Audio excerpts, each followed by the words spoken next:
Teší ma, že sme sa tu dnes takto stretli, príjemný úvod. A ja vzhľadom na to, že vám chcem strašne veľa vecí povedať, ale budem mať veľmi málo času, tak by som na to rovno šiel. Vyskúšam, či funguje prezentácia. Môžeme pustiť prezentáciu do pozadia?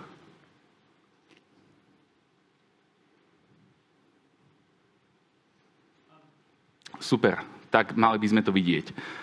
Dnes si povieme v tomto prvom bloku, otvoríme ho veľmi vo všeobecnosti a máme taký dvojaký cieľ. Prvým si bude pomenovať, ako môže fungovať v prostredí slovenského práva zodpovednosť za použitie umelej inteligencie. Troška si to porovnáme s tým, čo možno malo byť v AI Liability Directive, ale pravdepodobne už nikdy nebude. A ten druhý cieľ, naučíme sa, ako čítať AI Act. Dnes ešte nestihneme prejsť priamo k tým povinnostiam, hĺbke povinností, novým guidelineom a rôznym reguláciám, ale minimálne si pomenujeme to, ako AI má byť čítaný, na to, aby som si vedel povedať, do akej kategórie spadá konkrétny AI systém. OK, čo je systém AI? To nám hovorí AI Act a je to vlastne strojový systém, ktorý je dizajnovaný na prevádzku s rôznymi úrovňami autonómnosti. Najpodstatnejšia časť je, že môže po nasadení prejavovať adaptabilitu. Adaptabilita znamená, že na rozdiel od klasickej teórie informačných komunikačných technológií, ktoré sú zvyčajne deterministické. Deterministické znamená if yes, if no a toto robí ďalej, teda nejaká algoritmická štruktúra. Na rozdiel od toho umelá inteligencia, čo je podstatným zjavom, že môže sa po nasadení nejakých nových dát zlepšiť alebo naučiť nejaký nový vzor. Toto je veľmi podstatné. Na čo je veľmi podstatné, túto definíciu máme v článku 3 odsek 1. Zároveň recitál 12 AI Actu nám o tom povie troška viac. Pre účely tejto konferencie podľa mňa stačí povedať iba to, že AI systém bude v zásade všetko. Ak si spomínate OCR technológia rozoznávania znakov, ktorú používa tlačiareň, to sú vlastne úplne klasické prvopočiatky umelej inteligencie. A teda aj toto je systém AI, ale poviem long story short, úplne sa na ňo AI nebude vzťahovať, lebo je to iba minimálne riziko. Vysvetlíme si, ako to funguje. Aby sme vedeli pomenovať, ako funguje zodpovednosť, musíme si najprv povedať, ako funguje samotný systém. Pretože systém samotný umelej inteligencie prináša svoje bremeno najmä z toho dôvodu, že je technologicky veľmi komplikovaný. To my vlastne nazývame tzv. Black box. Nikto nevie, čo sa deje vo vnútri umelej inteligencie. My to vieme popísať, ale ak by ste vedeli presne povedať pamäťovú dráhu na konkrétny prompt, tak vyhráte buď nejakú field medal alebo Nobelovku. Pre nás, pre právnikov, a teraz veľmi zjednodušene budem sa opakovať, sú podstatné tieto závery. Ak to veľmi zjednodušíme, generatívne modely v zásade predpovedajú pravdepodobnosť ďalšieho nasledujúceho slova. Veľmi v jednoduchosti. A v podstate nikto úplne nevie, čo sa deje vo vnútri neurónovej siete. To je to, čo kvázi rozmýšľa. Z hľadiska techniky, alebo ako to delí, tých umelých inteligencií je toľko, minimálne 10-15 druhov podľa toho, ako ich trénujete, ako ich netrénujete. Podstatu, ak budem riešiť neurálne siete, čo je podstatou generatívnej umelej inteligencie, je za mňa asi najlepší tento graf od profesora Drexla. On pôsobí na Max Planck inštitúte. V zásade musím rozoznávať nasledujúci model. Prvým je učenie umelej inteligencie, teda kedy trénujem, poskytnem dáta a tvorí sa mi tzv. Neurálna sieť. To je toto. Následne, ak mám dostatočne mohutnú neurálnu sieť, neprebiehajú nejaké epochy, nejaká aktivácia, propagácia, matematická operácia. To číslo s desatinou čiarkou iba preto podstatné, lebo sa viaže neskôr v EACte alebo viazalo na definíciu FLOPSov. To si vysvetlíme troška neskôr, čo to znamená, čo to neznamená. Ale ak sa vrátime, prvá fáza trénovanie, ďalšia fáza používanie tej samotnej umelej inteligencie. Teda už mám samotný model, ktorému dám nejaký prompt, on to premelie a dostanem nejaký výstup, nejakú predikciu alebo podobný generatívny výstup. OK, ako funguje tá umelá inteligencia? Má vlastne jednotlivé vrstvy. Tú prvú vrstvu, to je prompt, input, to poznáme, to zadávame. Následne to prejde niekoľkými vrstami tzv. Hlbokých alebo skrytých vrstiev. To je niekoľko, veľmi veľa, v zásade na miliardy to počítame, týchto malých neurónov alebo parametrov, inak povedané. A na konci dňa mi to dá nejaký výsledok. Čo sa deje úplne vo vnútri toho, nevieme. My vieme povedať, že tieto veci v zásade fungujú, bežia nejaké výpočtové operácie s číslami s desatinou čiarkou a na základe toho vieme určiť výkonnosť modelu. Ale presne opísať pamäťovú dráhu toho, čo sa stalo, to sa nedá. S tým súvisí, že ako sme si povedali, tá generatívna umelá inteligencia generuje 4 také podstatné veci, ktoré si je dobre pamätať. Ak mám zlé dáta, bude mať zlý výstup. Koncept garbage in, garbage out. To znamená, a použijem možno troška tiež starší príklad, ak natrenujem umelú inteligenciu, generatívny model na 150 rokov starých dátach, tak ak sa pravdepodobne spýtam na otroctvo, ženské volebné práva a podobné veci, asi dostanem úplne, že celkom dobrý diskriminačný výstup. Logicky, ak by to bol vysokorizikový systém, tak poruším aj niektoré ustanovenia AI Actu. Tým, že umelá inteligencia alebo generatívna umelá inteligencia si vymýšľa, tak tvorí halucinácie. Ona úplne fact-checking a logické zákony tam nefungujú a teda namiesto toho, ak niektorý údaj nebol dostatočne prevalentný v trénovacích dátach, tak namiesto toho si niečo vymyslí, čo znie úplne skoro ako pravda, on to tak nikdy nebude. Neaplikuje logické zákony, v zásade, aký je ten prompt, tak taký bude ten výsledok, dá sa s tým hrať a budú tam určite aj niektoré chyby vo výpočtoch a obdobných logických veciach. Máte nejaké otázky? Toto bol taký stručný úvod, ako funguje umelá inteligencia. Teraz neviem, či dobre alebo nie, ale môžeme pokračovať. OK, AI a regulačné problémy. To, čo sa aktuálne deje v rámci generatívnej umelej inteligencie, sú viaceré oblasti. Prvou je zodpovednosť, tzv. Liability. To ste si všimli, AI Liability Directive bola stiahnutá nie preto, že by to nebol úplne dobrý nápad, ale preto, že ak človek počuje umelá inteligencia a nová regulácia, tak je to na Európskej komisii podobne ako GDPR, že už sa toho nedotýkať, nič s tým nerobiť. S tým súvisí ochrana súkromia. Celkom zaujímavé sú aspekty duševného vlastníctva a dneska budeme veľa počuť aj o kyberbezpečnosti. Čiže ja nepôjdem úplne do týchto tém, len treba pomenovať, že toto sú tie problémy. 28 minút, zodpovednosť. A toto, dnes sme tu asi väčšina právnikov, čiže toto sme už niekde videli, klasický inštitút, ako funguje zodpovednosť. Teraz, ak sa zamyslíme, bol tu AI Liability Directive, malo spraviť vlastne to, že otočí dôkazné bremeno, právo vypýtať si dôkazy, v zásade veľmi podobné ako PLDčko, o ktorom si povieme troška neskôr, nakoľko je to ešte aktuálne. A na základe tohto sa mal prezumovať ten kauzálny nexus a vy ste už mali dokazovať iba škodu. Čo je veľmi podobné z hľadiska systému objektívnej zodpovednosti podľa paragrafu 420a občianskeho zákonníka. A povieme si o tom viac. Na to, aby sme niekomu dokázali nejakú škodu, alebo boli si schopní vymôcť svoje práva náhradou škody, čo je najčastejšie používaný inštitút aj v Európe, aj v Amerike, čo sa týka sporov, musíme štandardne preukázať 3 alebo 4 veci, ako to vezmeme. Prvou je to protiprávne konanie, teda, že ide o konanie alebo opomenutie, ktoré je v rozpore s právnou povinnosťou, zákonom, zmluvou, dobrými mravmi a podobne, alebo so všeobecnou povinnosťou predchádzať škodám, k tomu si povieme, na to existuje tzv. Handová formula. Potom musím logicky dokázať nejakú škodu. Toto je ten menší, väčší problém.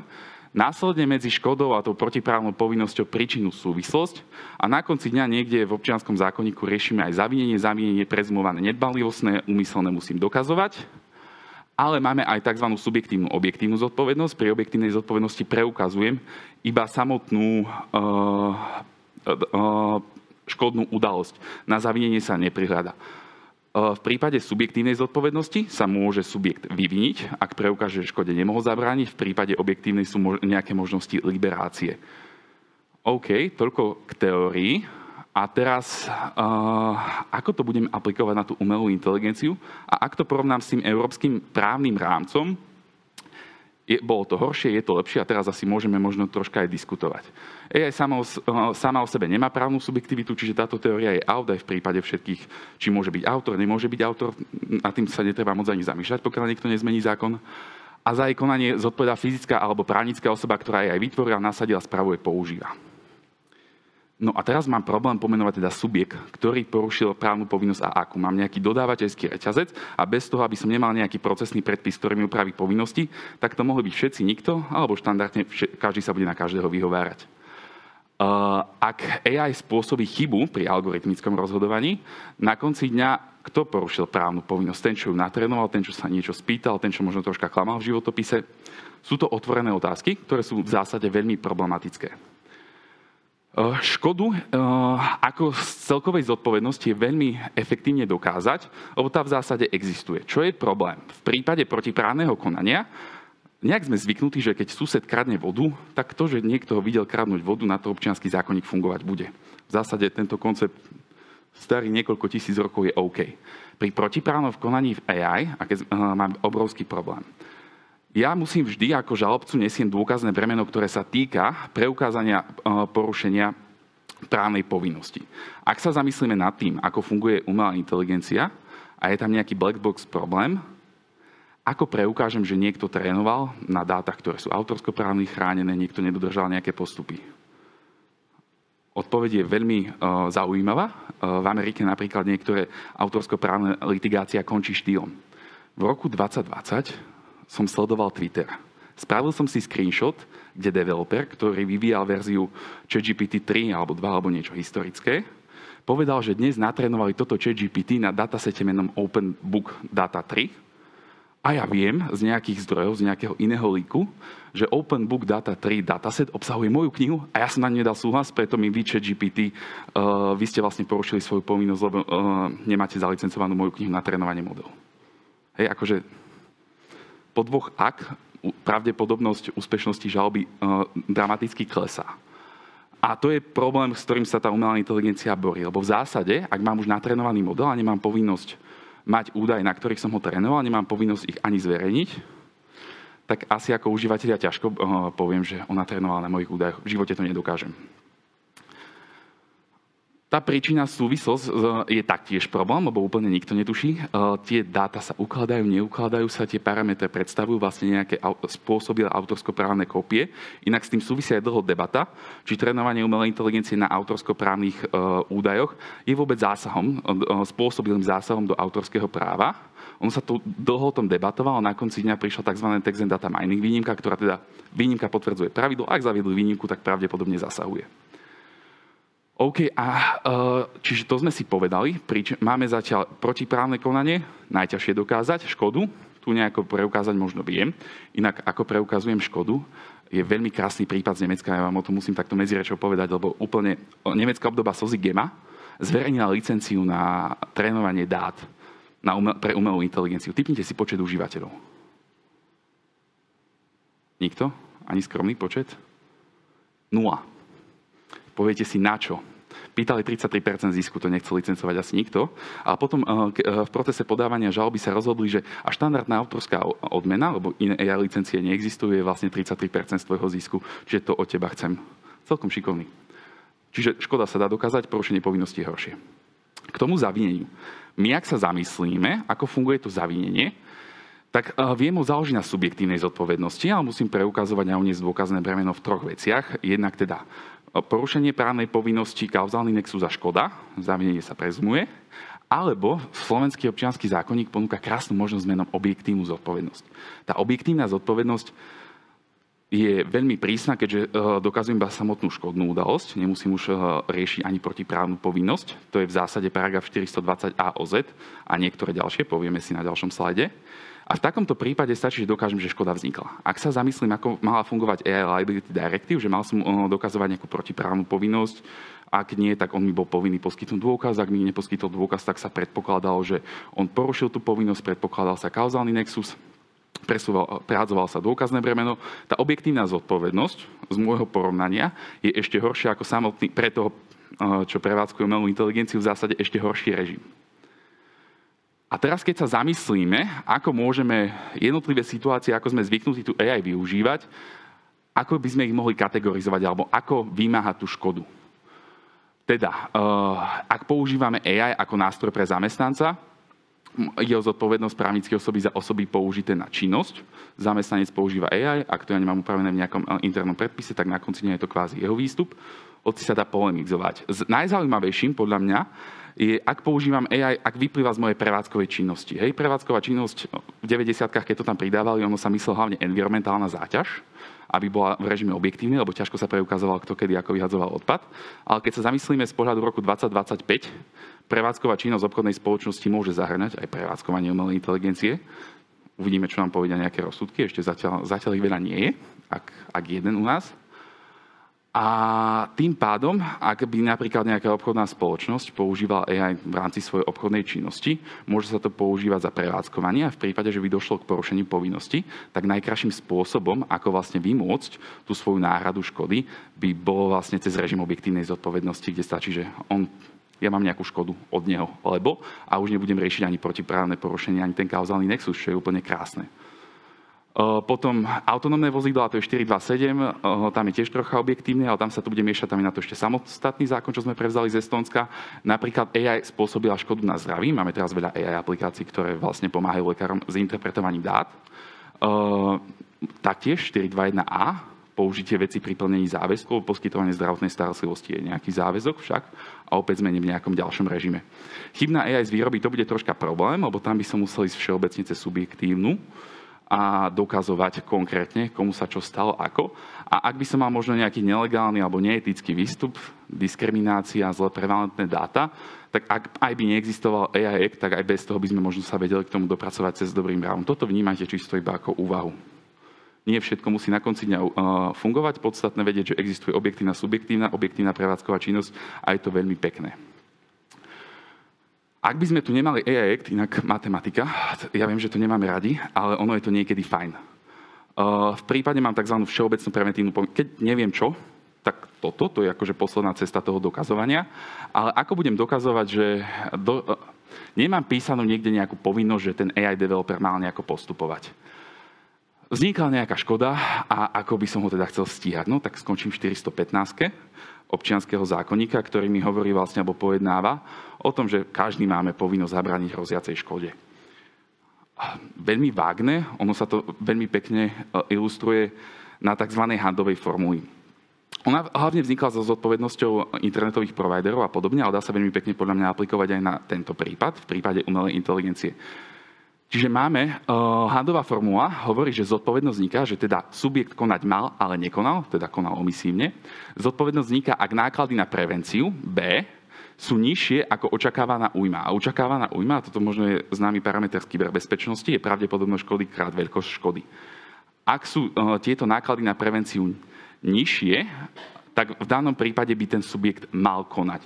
Čiže ak preukážem, že preventívne zmeniť nejaký algoritmus by bolo nižšie ako nejaká diskriminácia 10 000 ľudí, tak aj bez toho, aby som mal účinný AI, čo v dnešnej ešte nie je úplne celý účinný, ako by mal byť, tak viem jednoducho, troška náročnejšie, ale taktiež cez túto všeobecnú povinnosť viem pričítať škodu konkrétnemu developerovi alebo podobnému subjektu na základe tohto. Ono, akože úplne sa to nedá, matematicky sa to dobre vyjadruje, v tej praxi to bude problém, ale toto je tiež cesta. A ak by som to zhrnul, ako tá zodpovednosť za AI by mohla vyzerať, alebo čo je ten akože ideálny scenár, je najprv to podsadiť teda pod objektívnu zodpovednosť podľa občianskeho zákonníka, neskôr ísť na subjektívnu zodpovednosť, ak teda chcem, môžem, a vybrať si nejakú povinnosti z AI Actu, kde tie povinnosti sú pomerne presne štrukturované. A keď už nemám nič iné, tak idem cez klasický režim a 415 handovú formu, že ale on tak konať mal, lebo to bolo lacnejšie ako to, čo sa teraz stalo, tá škoda. OK. Zodpovednosť za mňa asi uzatvorená. Otázky? Žiadne otázky? Teraz neviem, či vás to nezaujíma, alebo to bolo také rýchle, ale poďme sa pozrieť ešte na PLD. PLD tu dnes bude, tak ja mu nebudem veľa venovať pozornosti. Budeme sa sústrediť radšej na AI Act. Ale čo by som chcel povedať, že všetky tieto veci budú vždy autonómne posudzované v každom členskom štáte. Čiže ak tu nebude mať AI Liability Directive, Nemci sú inak veľmi prísni, oni to majú radi, akože Francúzi sú zase troška voľnejší v tejto smere, čiže každý členský štát bude mať vlastné pravidlá na dokazovanie zodpovednosti v oblasti umelej inteligencie. Jednou jedinou výnimkou bude PLD Directive, z nášho pohľadu, ktorý v zásade iba v spotrebiteľských vzťahoch mení to dôkazné bremeno a zjednodušuje ho aj v režime subjektívnej zodpovednosti. A toľko asi k PLD. Dobre. Môžeme ísť na druhú časť a cieľom tejto časti je vám povedať, ako čítať AI Act. Tu sa možno nedozvieme, čo znamená povinnosť transparentnosti v úplnej jej hĺbke a ako by mala vyzerať a nemala vyzerať, aké sú aktuálne guideliny na zakázané praktiky, niekedy protirečiace niektoré časti, ale budeme sa venovať tak, aby sme vedeli čítať ten zákon, nariadenie, tak, aby sme vedeli byť efektívni a budem to mať vysvetliť približne za 10 minút, čiže máme pred sebou veľa hovorenia. OK, aby sme vedeli, ako funguje, s čím sa teraz stretávame v praxi, napríklad v prípade, že máte verejné obstarávanie, tak požiadavka je, spraví sa nejaký opis zákazky, alebo obstaráva sa v rámci firmy nejaká AI a požiadavkou je, aby bol AI Act compliant. A mne to pripomína iba jednu scénu, a to sú pevné disky z Alzy v roku 2018, kedy predávali GDPR compliant pevný disk. Akože úplne, neviem, či hľadal som, už ho nepredávajú, čiže GDPR compliant pevné disky došli, ale to je presne to, kam mierí ten e-act. E-act je procesný predpis. Ak si poviem, ako funguje dodávanie aut a celý ten reťazec, to je dovozca, distribútor, výrobca, tak čuduj sa svete. Troška preskočím. Čuduj sa svete, to sme tu už mali. Aj AI pracuje s týmito prevádzkovateľmi umelej inteligencie. Tí, ktorí sú najviac regulovaný, je poskytovateľ, neskôr nasadzujúci subjekt a v menšej miere už ten splnomocnený zástupca, dovozca, distribútor, výrobca výrobku. Tým sa kladú povinnosti označiť výrobok na obale alebo v príslušnej dokumentácii napríklad CE označením, čo ja si pamätám, teda musím byť úprimný z ovládačov a hračiek, ale tiež tu máme niečo také ako procesnú reguláciu, čiže ja sa neviem zbaviť zodpovednosti tým, že niekde napíšem, že to má byť v súlade s AI Actom. OK. Ak si veľmi v jednoduchosti vysvetlíme, ako funguje AI Act, má 4 základné princípy. Čiže zakázané praktiky, to je to neakceptovateľné riziko, to je článok 5. Ak si prečítam článok 5 a môj AI systém tam bude, tak som skončil. Potom čítam výnimky, ale povieme si o tom neskôr. Vysokorizikové systémy v zásade tie sú dominantnou časťou regulácie a takmer väčšia časť AI Actu sa venuje vyslovene vysokorizikovým aplikáciám umelej inteligencie. Všetky ostatné sú relatívne v pohode. Menšie limitované alebo tzv. Obmedzené riziko, to je článok 50. V zásade označí, že deepfake je deepfake, že niečo som vygeneroval. Povinnosti nejakej subjekty verejnej správy musia uvádzať, že v prípade, že text nebol kontrolovaný redaktorom, tak bol vygenerovaný umelou inteligenciou. V zásade video, to sa neaplikuje. Ak máte zjavnú paródiu, pastiš, poznáme. A potom mám systém tzv. Minimálne alebo žiadne riziko v zásade, napríklad OCR technológia. Akože on to bude systém AI, lebo je to AI, ale na konci toho dňa akože nie je to úplne nebezpečné. A mimo toho prišla generatívna umelá inteligencia, ktorá je tam sadená troška na silu a vedľa, ale funguje. Čiže aby sme si to zopakovali presne, to, čo sú zakázané praktiky, sa dozvieme z článku 5. Čo sú vysokorizikové systémy, sa dozvieme z článku 6, z prílohy 1 a prílohy 3. Obmedzené riziko je 50 a minimálne žiadne. Sankcie, ja to zhrniem, sú iba vysoké, fakt. Čo sa týka uplatňovania nejaké časti, už uplatňujem teda toho 2. februára, to sa týka zakázaných praktik a napríklad článku 4, AI gramotnosť.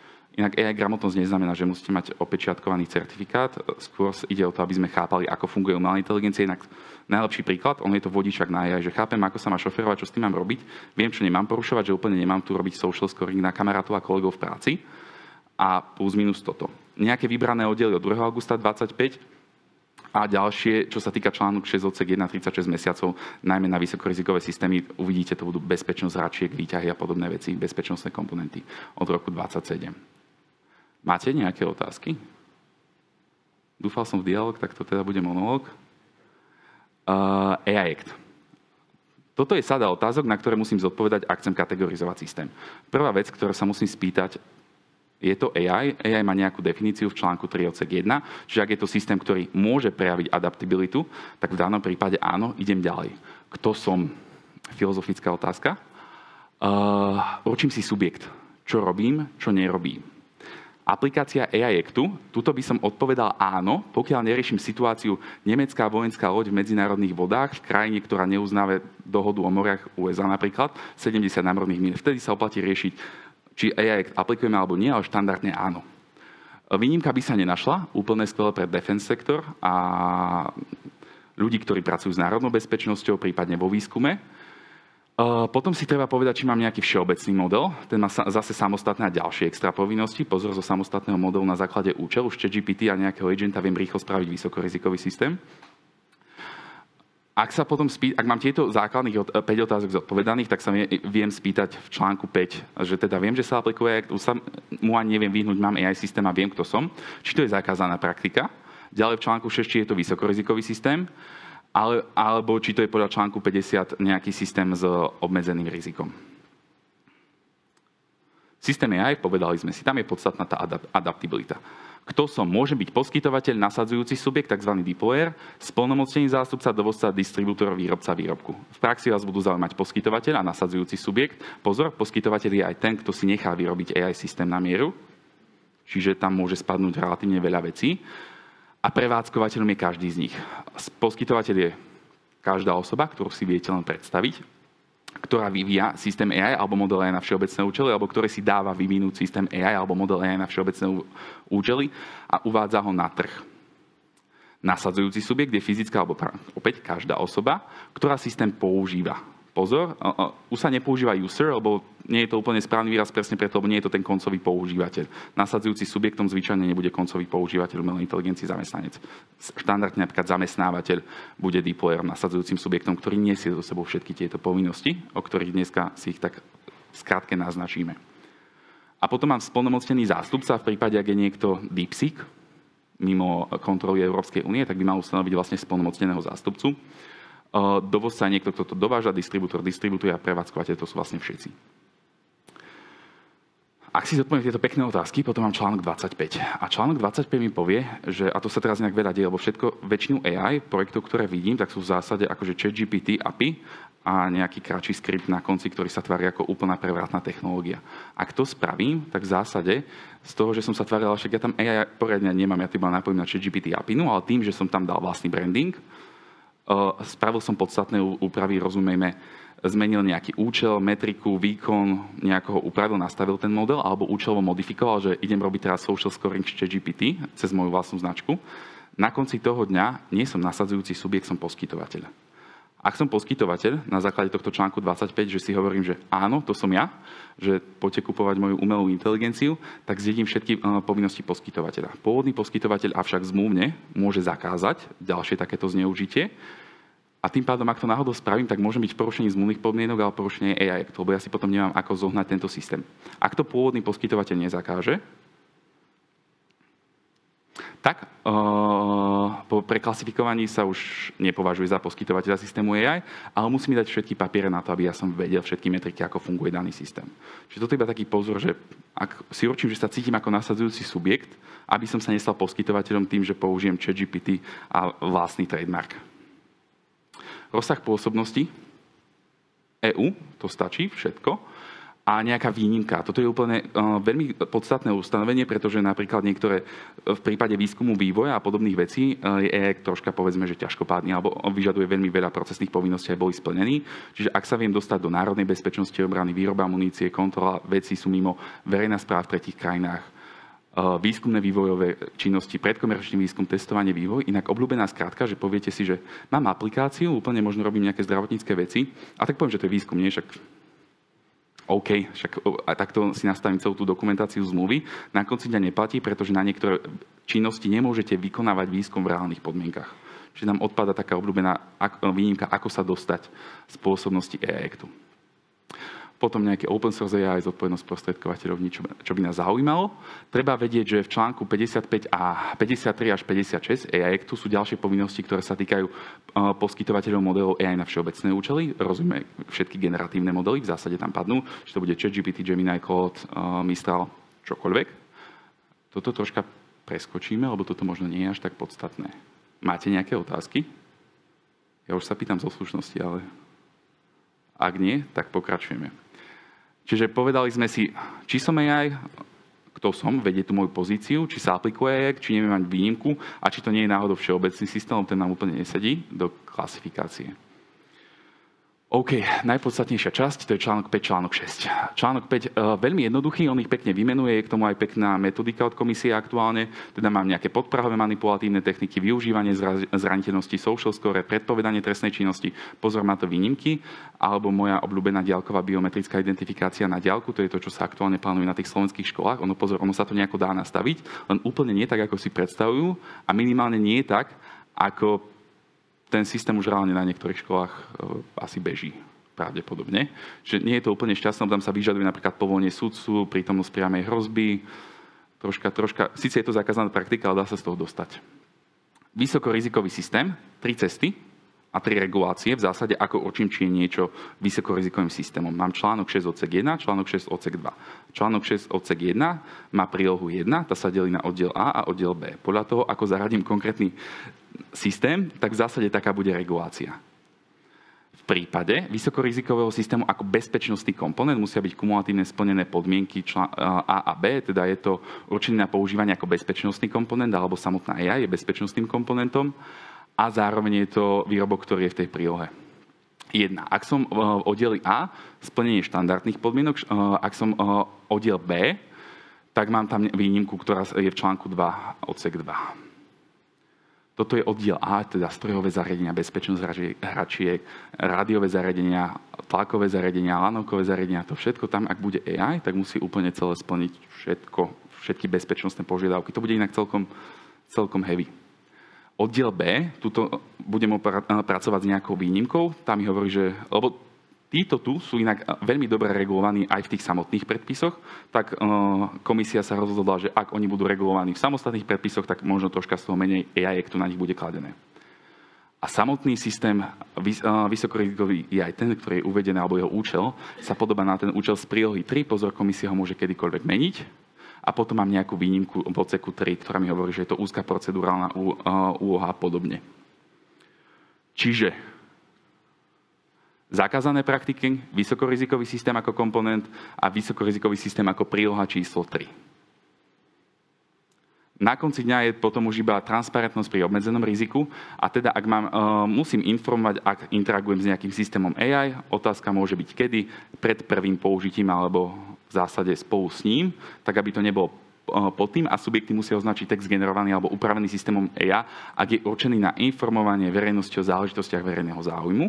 Tejto povinnosti sa dá zbaviť za predpokladu, že text je redačne skontrolovaný a konkrétna fyzická osoba má zodpovednosť za kvalitu a výstup daného textu.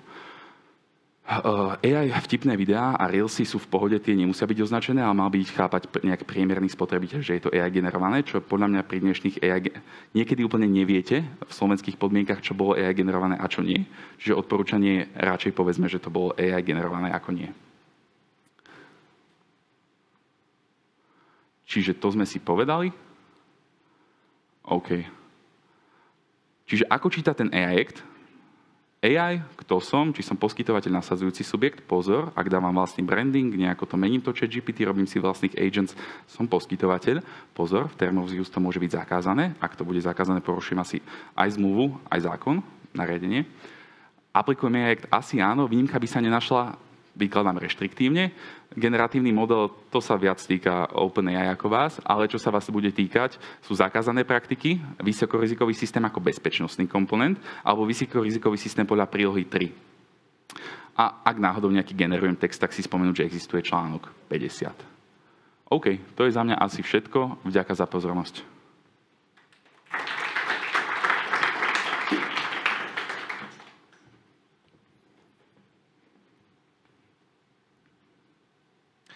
Ďakujeme, Damian, za túto jazdu.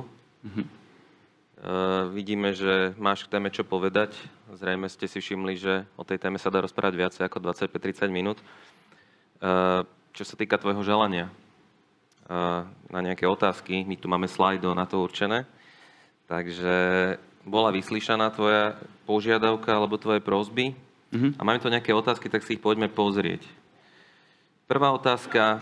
Všetky máme anonymné, to je asi dobré. Použili ste nástroj AI pri analýze AI Actu? Ja sa musím priznať, ja AI používam na veľa vecí.